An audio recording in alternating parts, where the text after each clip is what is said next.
আল্লামা মামুনুল হক সাহেব মুক্ত বাতাসে এবং তিনি জামিনে মুক্ত হয়েছেন এই কথা প্রসার করে পুরো বাংলাদেশের সোশ্যাল মাধ্যম ভাইরাল হয়ে গেল। সেখানে একটা বিষয়ে নিশ্চিত না হয়ে অনেক আলেম ওলামা, অনেক বক্তা, সাধারণ মানুষ এবং ইসলাম যারা ফলো করে তারা পূর্বের ব্যবহৃত ছবি, এই ছবিগুলোকে ফেসবুকে সোশ্যাল মাধ্যমে ছড়িয়ে মানুষকে ধোঁকা দেওয়া হলো। আসলে দায়ী কে? দ্বিতীয়ত আরেকটি বিষয় তিনি লিখেছেন যে একজন আলেম সম্পর্কে কোনো কিছু নিশ্চিত না হয়ে শোনা মাত্রই সেটাকে শেয়ার করা এবং সেভাবে মানুষের সামনে উপস্থাপন করা, ইসলাম এই বিষয়টাকে অনুমোদন করে কি না বা কিভাবে দেখে। সম্প্রতি যে বিষয়টি গত রাতে ঘটেছে, সত্যিকার অর্থেই আমি আমার কথা বলি, তারপরে আমি হাদিসের রেফারেন্সে যাব। যখন নিউজটা শুনলাম যে তিনি জামিনে মুক্ত, তার মুক্তি কে না চাই? যারা ইসলাম ফলো করে, ভালোবাসে, সবাই তো আমরা তার মুক্তি চাই। যে একজন আলেম তিনি দাওয়াতি ময়দানে আবার ফিরে আসবেন, ইসলামিক কথাবার্তা বলবেন, দাওয়াতি কাজ করবেন।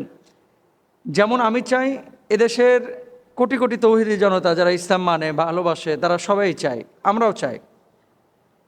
ডক্টর আবদুল্লাহ জাহাঙ্গীর রহিমাহুল্লাহ একটা কথা বলতেন সব সময়, যে এদেশের মানুষের ধর্মীয় আবেগ অনেক, কিন্তু ধর্মীয় জ্ঞান মোটেও নাই। 9:30টার দিকে যখন দেখলাম যে ফেসবুকে ভাইরাল, আমি দু একজন বক্তার কমেন্ট বক্সে গিয়ে কমেন্ট করলাম। কেন কমেন্ট করেছি? আমি সচরাচর কাউকে এভাবে কমেন্টও করি না এবং প্রতিরোধমূলক কোনো বক্তব্য কখনো সাধারণত দেওয়ার চেষ্টা করি না, যদি জাতীয় ইস্যুতে পরিণত না হয়। আমি কমেন্ট করলাম যে ভাই, আপনি যে ছবিটা ইউজ করেছেন এটা তো 4 বছর আগের ছবি, আজকে কেন ইউজ করছেন? 4 বছর আগে যখন তিনি কোনো মাহফিলে গিয়েছেন অথবা কোনো একটা জায়গা থেকে বের হয়েছেন, তাকে মালা দিয়ে বরণ করা হয়েছে, ওই ছবিকে নিয়ে এসে গাড়ির ভিতরে তিনি যে বসে এইভাবে তাকায় আছেন পেছনে, এটাকে নিয়ে এসে আলহামদুলিল্লাহ তিনি মুক্ত বাতাসে। অনেক বক্তাও এ কাজ করেছেন, হৃদয়ে রক্তক্ষরণ হয়। আমি একটা কথা বলি, গণমাধ্যম বা স্যাটেলাইট মিডিয়ার সাথে আমি জড়িত প্রায় 12টা বছর হয়ে গেছে। আজকে বাংলাদেশে অনেকে মিডিয়া বুঝে না, কিন্তু ভাবসাব এরকম যে মিডিয়ার সব জানতা উনি, আমি অত জানি না ভাই। তবে একটা কথা আপনাকে বলি, ফেক আইডি বা ফেক নিউজ বা ফেক কোনো ছবি দিয়ে আমাদেরকে একটা কিছু খাওয়াই দেবেন, এটা কিন্তু সম্ভব না। যখন আপনি দেখবেন যে ওই কোনো মাহফিলে হয়তো বা হুজুর গিয়েছিলেন, গ্লাস খোলা গাড়ি দিয়ে যাচ্ছিলেন, সেখানে হাত নাড়াচ্ছিলেন, এতটুকু কমন সেন্স নাই এদেশের কিছু মানুষের যারা ফেসবুক অনলাইনে অ্যাক্টিভ। হুজুর হাত নাড়াচ্ছে, এখানে যে লোগো সহ লাইভ করা যে সম্ভব না, সাথে সাথে ধরেন রোজ টিভি অথবা XYZ কোনো মিডিয়া লাইভ দিল কোথা থেকে, আপনার কাশিমপুর কারাগারের সামনে থেকে, সাথে সাথে লোগো দিয়ে এইভাবে পুরন বা নতুন ফুটেজ ব্যবহার করে, এটা যে এত ইজি না।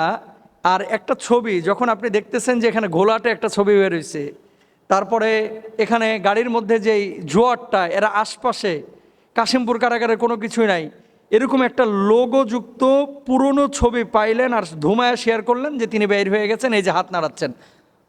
রাসূল সাল্লাল্লাহু আলাইহি ওয়াসাল্লাম কি বলেছেন? কাফা বিল মারই কাযিবান আই ইউহাদ্দিসা বিকুল্লি মা সামিআ। কেউ মিথ্যাবাদী হওয়ার জন্য এতটুকু যথেষ্ট, যা সে শুনলো আর সাথে সাথে সেটাকে বলে বেড়ালো। আমাদের আজকে সমাজের অবস্থা কি? ফেসবুকে পাইছে আর যাচাই বাছাইয়ের কোনো দরকার নেই, ধুমায়া শেয়ার করতেছে। কেন বললাম এই কথাটা? আপনি ইসলাম ফলো করেন, আপনি ইসলামিক স্কলার, আপনি নিজেকে প্রকাশ করতেছেন, আপনি বড় একজন শায়েখ, প্রকাশ করছেন নিজে যে একজন দাঈ ইলাল্লাহ, অথচ আরেকজন প্রকাশ করলো সংবাদ, আপনার যাচাই নাই, বাচাই নাই, জানা নাই, শোনা নাই, ধুমায়া শেয়ার করতেছেন। অবাক হতে হয়। কমেন্ট যখন করলাম যে পেজ সংবাদটা ডিলিট করেন, এখনও উনি বের হন নাই, আমাকে তো বোকা বানায় ফেললো। এখানে হামলিয়ে পড়লো আমার ওপরে যে আপনি একটু বেশি বুঝেন সবসময়। কেন? আমরা কাশিমপুর কারাগারের সামনে দাঁড়ায়, আমি বলছি উনি কি বের হয়েছে? আমরা দাঁড়ায় আছি। আর বেটা, তুই দাঁড়ায় থাকলে কি বের হয়ে যাবে? বলার একটা উদ্দেশ্য আছে, কাউকে রাগ করে গুচ্ছা করে কথাগুলো বলতেছি না। আমাদের স্থানটা সাধারণ মানুষের সামনে কি বলেন তো? বা যারা ইসলাম ফলো করেন, আপনাদের স্থানটা একজন আওয়াম মানুষের সামনে কি? আপনার স্থানটা একজন আওয়ামের কাছে কিন্তু অনেক ঊর্ধ্বে।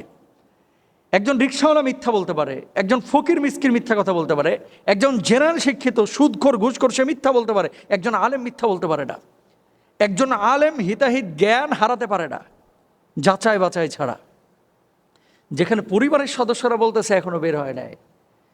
আর গণমাধ্যমের আল্লাহর আদালতে দাঁড়াইতে হবে ভাই। কিছু গণমাধ্যমকে ভিউ পাওয়ার জন্য যারা এই সমস্ত ফাতরামি করে, এই যে 4 বছর আগের ছবি নিয়ে এসে 5 বছর আগের ভিডিও নিয়ে এসে যারা ছড়াচ্ছে ভিউ পাওয়ার জন্য, এই টাকাটা কি আপনার জন্য হালাল হবে? কেন মানুষের সাথে প্রতারণা করছেন? হ্যাঁ, মুক্তি আমরা সবাই চাই। উনি বের হয় নাই, আপনি যে টানা একেবারে এই তো বের হয়ে গেছে, এই তো আলহামদুলিল্লাহ মুক্ত বাতাসে, সবাই চাই। কিন্তু এখানে আপনি কি কাজটা করলেন? আমাদের আবেগের কারণে, আমাদের বিবেক কাজ না করার কারণে কিছু কিছু সময় অনেক আলেম ওলামা খেসারত দিতে হয়। বাংলাদেশ জামাতে ইসলামের কিছুদিন আগে আমির সাহেব মুক্তি পেয়েছেন, আপনারা সকলেই জানেন।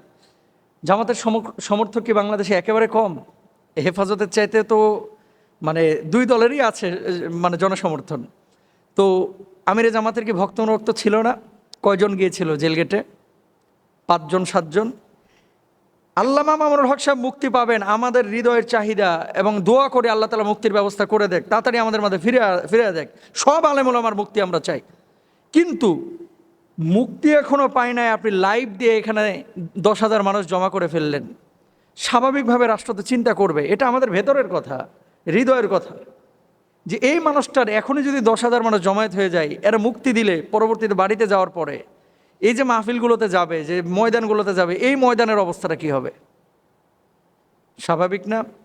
তো আপনার আবেগের কারণে আজকে জিমামুল হক, আল্লামা মামুনুল হক সাহেবের সন্তানগুলো তার বাবাকে কাছে পেল না, তার স্ত্রী তার স্বামীকে কাছে পেল না, শুধুমাত্র আমাদের আবেগের কারণে। তাহলে আমাদেরকে কি করতে হবে? জোশ কে সাথ হুশ ভি রাহনা চাহিয়ে। শুধু জোশ থাকলেই হবে না, হুশও রাখতে হবে। আর একটা জিনিস শুনলেন আর সাথে সাথে শেয়ার করলেন, এটা কিন্তু আপনার জন্য উচিত না ভাই। আল্লাহ সুবহানাহু ওয়া তাআলা সূরা হুজুরাতের মধ্যে কি বলছেন? ইয়া আইয়ুহাল্লাযীনা আমানু ইন জাআকুম ফাসিকুম বিনাবাইন ফাতাবায়ানু আন তুসিবু কওমান বিজাহালা। কোনো ফাসিক যখন কোনো সংবাদ দিল আর ধুমায় তুমি শেয়ার করবে, এটা তোমার জন্য জায়েজ নাই। যাচাই বাছাই করতে হবে, তারপরে এটাকে বর্ণনা করতে হবে, প্রকাশ করতে হবে। গুগলে একটা ছবি পাইলে এখন কিন্তু বের করা যায় স্ক্যান করে, যে এই ছবিটা কতদিন আগের। এতটুকু কমন সেন্স আপনার নাই যে 5 বছর আগের ছবি নিয়ে এসে আপনি এটাকে শেয়ার করে বলতেছেন আলহামদুলিল্লাহ মুক্ত বাতাসে, এই তো বের হয়ে গেছে, এই তো জেল গেটে দাঁড়ানো, এই তো আমরা রিসিভের জন্য বসে আছি। কেন ভাই এই সমস্ত কথাবার্তা? আর বের যদি তিনি হন তারপর আপনারা করেন না। মানুষের আবেগ ইমোশন নেই, যে যারা এই ধরনের কাজগুলো করে সত্যিকার অর্থেই। কালকে আমি রাষ্ট্রে একটা পোস্ট করেছি যে এদেশের হুজুররা, এদেশের আলেম ওলামারা, এদেশের ইসলামিস্টরা, এদেরকে মানুষ মনে করে অনেক জ্ঞানী, এরা অনেক কিছু বুঝে। ভাই আসলে আমরা বোকা, আমি আমার কথা বলতেছি, আমরা অনেক বোকা।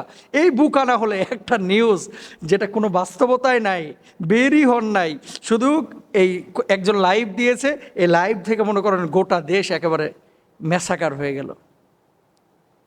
আমরা এগুলো করি আর শয়তান দাঁত খিলিয়ে হাসে যে দেখ এরা কত সহজ সরল। ব্যাককল টাইপের কিছু লোক আছে, ভুল করতেছে, যদি বলেন যে ভাই এটা তো ভুল হচ্ছে, পোস্টটা একটু ডিলিট করেন, ভাই হামলিয়ে পড়বে আপনার উপরে হামলিয়ে পড়বে। আবেগ দিয়ে নয়, বিবেক দিয়ে আমাদের ভাবতে হবে। যে কোনো ইসলামিক স্কলার যারা জেলে আছে, আমরা মুক্তি চাই, কিন্তু আমাদের আবেগের কারণে কেউ যেন ক্ষতিগ্রস্ত না হয়। কালকে উনার যে জেল থেকে বের হওয়ার পেছনে যেই প্রতিবন্ধকতা, এই প্রতিবন্ধকতার পেছনে মূলত আবেগ যোদ্ধারাই দায়ী। যারা ফেসবুকে যুদ্ধ করে, যারা মানুষের ইমোশন নিয়ে খেলা করে, এই মানুষগুলোই দায়ী। ওনার ছেলেও পোস্ট করেছে জিমামুল হক, যে এর জন্য দায়ী কে? দায়ী আপনার আমার মতো কিছু আহাম্মুক। আল্লাহ তাআলা আমাদেরকে বোঝার তৌফিক দান করুন।